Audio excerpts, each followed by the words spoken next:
going on? You know who it is. You know what it is. All right, man. Peep game. All right, man. Check this out. Shout out to the homie.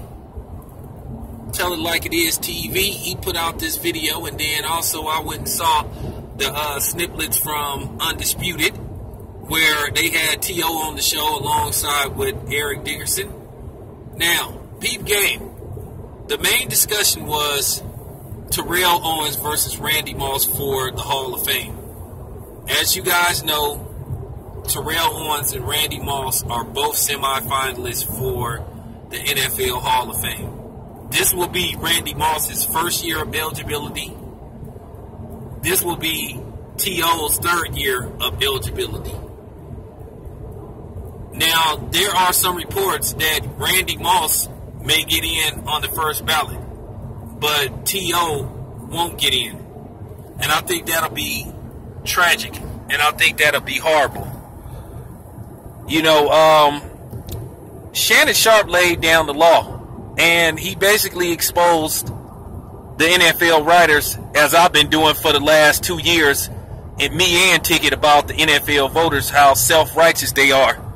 Because Shannon Sharp says when it comes to Hall of Fame voting, the bylaws say you are not supposed to take into account what somebody did off the field. It is only supposed to be what you did on the field, how you contributed to the game, and how you helped the game. You know. Now, we all know T.O. never had an incident outside of football before in his life. The only thing he ever did was a damn reality show, and that's pretty much it. But there was this reputation that T.O. had for being an uncontrollable player, being divisive and all that shit. But then a lot of people that played with T.O. said that it wasn't true and said he was a good teammate. Now, we all know Skip Bayless punk ass have been a long-time T.O. hater and has been an advocate of keeping T.O. out of the Hall of Fame because he called himself not liking T.O. because of T.O.'s quote-unquote so-called personality. You know? Now, here's my take. We're going to talk about this on the live stream later on. Now, I want to say this, and I want to bring this to everybody's attention. And I'm going to ask you respectfully, when we talk about T.O., we are only talking about T.O., the football player. I don't want to hear none of that T.O. is a coon shit. I already know that. We're going to start separating the person from the athlete. We're going to start separating, once again, the player from the athlete. Okay?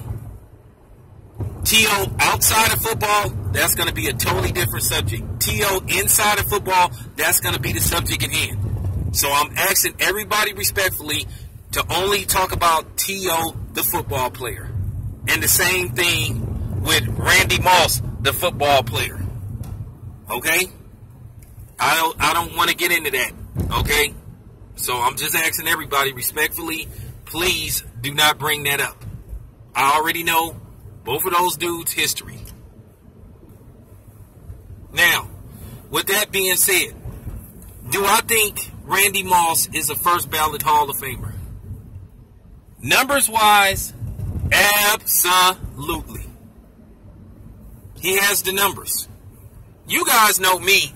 I really don't give a fuck about what somebody did outside of football, because we all know the NFL and Major League Baseball and the NBA all have people in the Hall of Fame with, you know, questionable characters.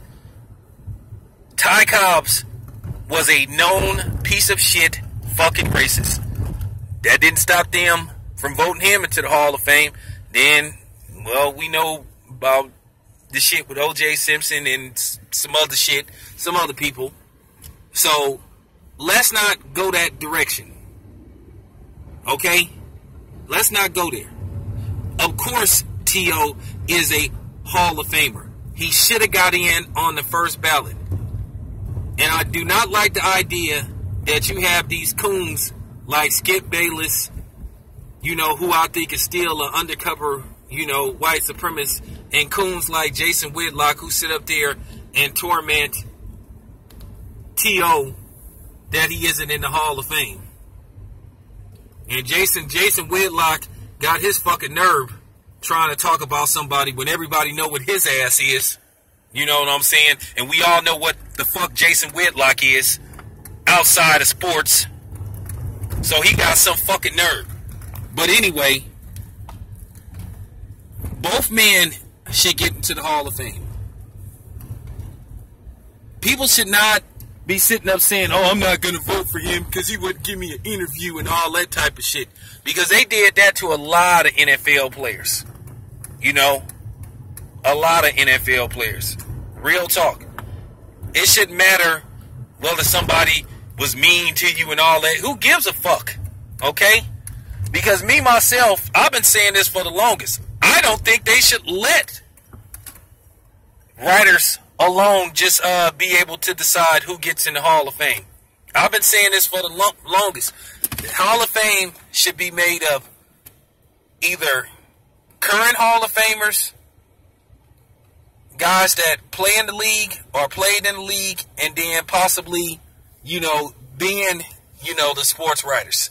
But the sports writers alone shouldn't get to decide who goes into the Hall of Fame because it's too much biasness and it's too much unprofessionalism. And they need to keep getting called out on that shit. Now, the funny part about it is we don't never get to see who are the dudes that vote yes and who votes no. Because what they need to start doing is revealing the names of the people that vote in the Hall of Fame, who voted yes for this person to get in and who voted no. And they need to explain to us why didn't they vote for this dude. Because a lot of times we don't know who these guys are. And if we started finding out who these guys are, we could question them. And then if they can't give us a legitimate reason why this person shouldn't be in the Hall of Fame, then, you know what I'm saying? They should lose their vote. Because, see, if we started questioning these dudes that's voting against people not to be in the Hall of Fame, and they start saying shit like, oh, well, he wasn't a good teammate, and then we, you know what I'm saying, read the bylaws and say, well, wait a minute, it doesn't matter whether he was a good teammate. It's about what he did on the field. Because, see, then it would put more pressure on these dudes to do the right thing. But as long as we don't know who these dudes are, and we're not able to question these dudes, and they're not able to explain to us, to the fans, and to the players, why didn't they vote for these dudes to get in the Hall of Fame, then the shit is just going to be unbalanced. And it's not going to be fair. You're going to sit up and be like, hey, how did this dude get in, but this dude didn't? And that's the problem. And we have that in a lot of sports. We have that in baseball. We have that in basketball. We definitely have it in the NFL. I think the NFL has one of the most difficult Hall of Fames out there, period. But then again, you can make an argument for baseball and basketball. How in the fuck is Barry Bonds not in the Baseball Hall of Fame? And I don't want to hear nobody say, oh, it's because of the steroids. Well, technically, Barry Bonds never got popped. All people had was circumstantial evidence and rumors. But technically, on paper, Barry Bonds never failed a drug test. So he should be in. But anyway, I digress a little bit. But anyway, real talk. We gonna talk about that in the chat room later on. But yeah, T.O. and Randy Moss should definitely be in the Hall of Fame. And I'm gonna tell you right now, Randy Moss gets in and T.O. doesn't get in. That's gonna be tragic. Keep in mind, Randy Moss is the same dude that said he only play hard when he wants to. You know what I'm saying? Keep in mind, this is the same Randy Moss that basically quit on the Raiders as soon as he stepped on the field. I mean, he literally quit on the Raiders. You know, so it is what it is, man. I'm out.